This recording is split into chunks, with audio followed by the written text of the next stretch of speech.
திடீரென கோவிலுக்குள் நுழைந்த எடப்பாடி. நண்பர்களே, அதிமுக தொண்டர்களாக இருந்தீங்க அப்படின்னா நம்ம சேனலை சப்ஸ்கிரைப் பண்ணிட்டு இந்த வீடியோக்கு ஒரு லைக் பண்ணிருங்க.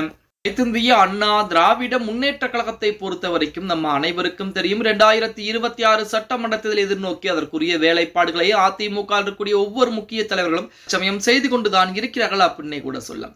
இப்படிப்பட்ட சூழலில் அனைத்திந்திய அண்ணா திராவிட முன்னேற்ற கழகம் 2026 சட்டமன்ற தேர்தலில் இன்றளவும் கூட்டணியை உறுதி செய்யப்படவில்லை என்றாலுமே கூட்டணி பற்றின பேச்சுவார்த்தைகள் என்பது ஒருபுறம் தீவிரமாகவே நடந்து கொண்டிருக்கிறது. அதாவது 170% கட்சிகளுடன் கூட்டணி என்பது முடிக்கப்பட்டு விட்டது. இன்னும் திமுகவிலே தொகுதி பங்கு என்பது பிரிக்கப்படாத சூழ்நிலையில் ஒரு கட்சிகளுமே பாத்தீங்க அப்படின்னா தொகுதி எங்களுக்கு ஆட்சியிலே பங்கு வேண்டும் என கேட்க ஆரம்பிச்சிருக்காங்க. காங்கிரஸ் முதற்கொண்டு விசிக வரைக்குமே ஆட்சியிலே பங்கு வேண்டும் என கேட்பது அது அதிமுகவிற்கு பலமாகத்தான் பார்க்கப்பட்டு கொண்டிருக்கிறது. இப்படிப்பட்ட ஒரு சூழலில் நமது எடப்பாடி பழனிசாமி திடீரென கோயிலுக்கு சென்று சாமி தரிசனம் செய்திருப்பதாக செய்திகள் என்பது வெளியாகிக் கொண்டிருக்கிறது.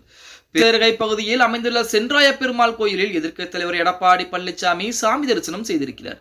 சேலம் பெரிய சேரகை பகுதியில் அமைந்துள்ள சென்றாய பெருமாள் கோயிலில் எதிர்க்கட்சித் தலைவர் எடப்பாடி பழனிசாமி சாமி தரிசனம் செய்வது வழக்கமாக ஒன்றாக இருந்திருக்கிறது. அதிலும் தேர்தல் நேரங்களில் பிரச்சாரம் தொடங்குவதற்கு முன்பு இந்த கோயிலில் தரிசனம் செய்துவிட்டு தான் தனது பிரச்சாரத்தையே தொடங்குவாராம் எடப்பாடி பழனிசாமி அவர்கள். தேர்தலுக்கு இன்னும் மாதங்கள் உள்ள நிலையிலே காலை பெரிய சேர்க்கை சென்றாய பெருமாள் கோயிலில் எடப்பாடி பழனிசாமி சாமி தரிசனம் செய்திருக்கிறார். கோவில் நிர்வாகம் அவருக்கு உற்சாக வரவேற்பு என்பது அளிக்கப்பட்டிருக்கிறது. அதை தொடர்ந்து பூர்ண கும்ப மரியாதை என்பது அளிக்கப்பட்டிருக்கிறது. சிறப்பு அலங்காரம் அளித்த சென்றாய பெருமாளை எடப்பாடி பழனிசாமி சாமி தரிசனம் செய்திருக்கிறார்.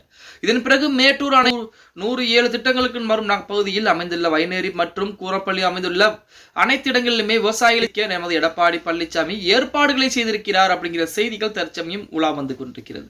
எடப்பாடி பழனிசாமி அவர்களை வரைக்கும் எந்த ஒரு பிரச்சாரத்தை ஆரம்பிக்கக்கூடிய வேலையும் சரி, எந்த ஒரு முக்கியமான வேலையை செய்வதற்கு முன்பாகவும் சரி, கோவிலுக்கு செல்வதை வழக்கமாகத்தான் வைத்திருக்கிறார். அந்த கோயில் என்பது சென்றாய பெருமாள் கோயிலாகத்தான் இருக்கிறது.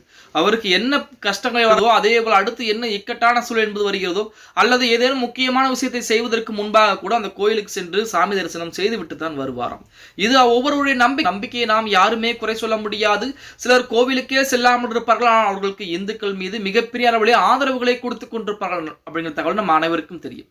இப்படிப்பட்ட 2026 சட்டமன்றத்தில் என்பது அதிமுகவிற்கு வெற்றி வாய்ப்புகள் என்பது இருக்கிறதா? 2026 சட்டமன்ற தேர்தலில் அதிமுக வெற்றி வகை பெற்று ஆட்சியை அமைப்பதற்கு வாய்ப்புகள் என்பது இருக்கிறதா அப்படின்னு பார்த்தோம்னா 160% வாய்ப்புகள் என்பது இருக்கிறது அப்படின்னு தான் சொல்லி ஆகணும். இருக்கக்கூடிய அந்த 40% அதிமுக தொண்டர்கள் தான் நிறைவேற்ற வேண்டும். அதாவது அதிமுகவிலே 2 கோடிக்கும் மேற்பட்ட தொண்டர்கள் கொண்ட மிகப்பெரிய ஒரு இயக்கமாக இருக்கிறது. அந்த இயக்கத்தில் இருக்கக்கூடிய அனைவருமே களத்தில் இறங்கி வேலை பார்த்தாலே மிகப்பெரிய அளவிலே அதிமுக 2026 சட்டமன்ற தேர்தலிலே மாபெரும் ஒரு வெற்றியை பதிவு செய்யும் அப்படின்னா அதற்கு மாற்று கருத்துக்கள் எதுவும் கிடையாது. ஓகே கைஸ், வீடியோ பிடிச்சிருந்தா மறக்காம லைக் பண்ணிருங்க.